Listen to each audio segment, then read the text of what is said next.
അരുതാ. നീ എവിടെ പരിപാടി അവതരിപ്പിച്ചാലും ഇത് തന്നെയാണല്ലോ നിന്റെ വിധി. ബാച്ചലേഴ്സിനൊക്കെ വളരെ പെട്ടെന്ന് ഉണ്ടാക്കാൻ പറ്റുന്ന ഒരു ബീഫ് കറിയാണ് ഇന്നത്തെ നമ്മുടെ റെസിപ്പി. ട്രക്ക് ആൻഡ് ടോക്സിന്റെ പുതിയൊരു എപ്പിസോഡിലേക്ക് എല്ലാവർക്കും സ്വാഗതം. കഴുകി വെച്ചിട്ടുള്ള 1 കിലോ ബീഫ് കുക്കറിലേക്ക് ഇട്ടുകൊണ്ട്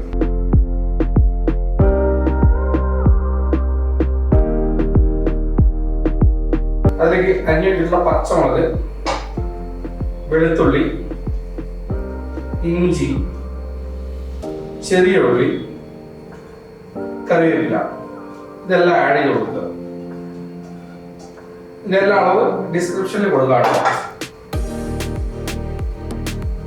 അതിനുശേഷം ഒരു 2 സവോള അരിഞ്ഞത് ആഡ് ചെയ്ത് കൊടുക്കുക. 1 ടേബിൾ സ്പൂൺ ഉപ്പ് ആഡ് ചെയ്ത് കൊടുക്കുക.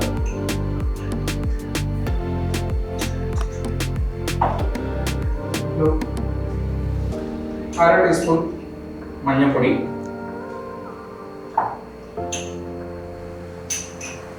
1 ടീസ്പൂൺ മല്ലിപ്പൊടി, 1 ടേബിൾ സ്പൂൺ മുളക് പൊടി ആഡ് ചെയ്ത് കൊടുക്കുക. നല്ലപോലെ കൈകൊണ്ട് ഇളക്കി യോജിപ്പിക്കുക. നല്ലപോലെ മിക്സ് ചെയ്യണം. ബീഫിൽ നല്ല നെയ്യിലുള്ള നമ്മൾ എക്സ്ട്രാ വെളിച്ചെണ്ണ ആഡ് ചെയ്യണം.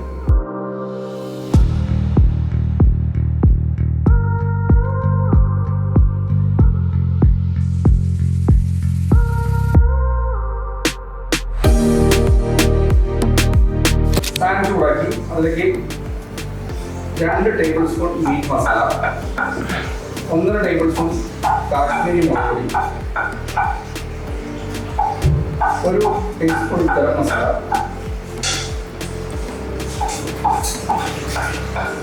കുറച്ച് മല്ലിപ്പൊടി, 1 ടേബിൾ സ്പൂൺ എല്ലാം കൂടി അതിൻ്റെ പച്ചമണം മാറുന്നവരെ ഒന്ന് ജസ്റ്റ് ഒന്ന് കോട്ട് ചെയ്തിട്ട് ഒരു 4 വിസിലടിച്ച് വെന്ത ബീഫ് കുക്കറിൽ നിന്ന് നമ്മൾ ഈ മസാലയിലേക്ക് ഇടുക.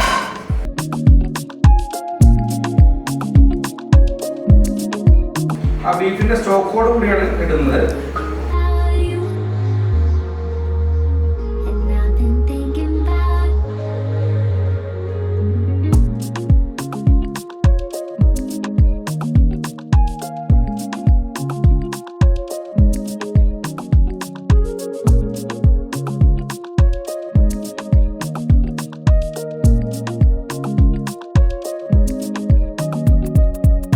ഒന്ന് കുറുകി വരുന്ന സമയത്ത് ജസ്റ്റ് തക്കാളി ആഡ് ചെയ്ത് കൊടുക്കുക.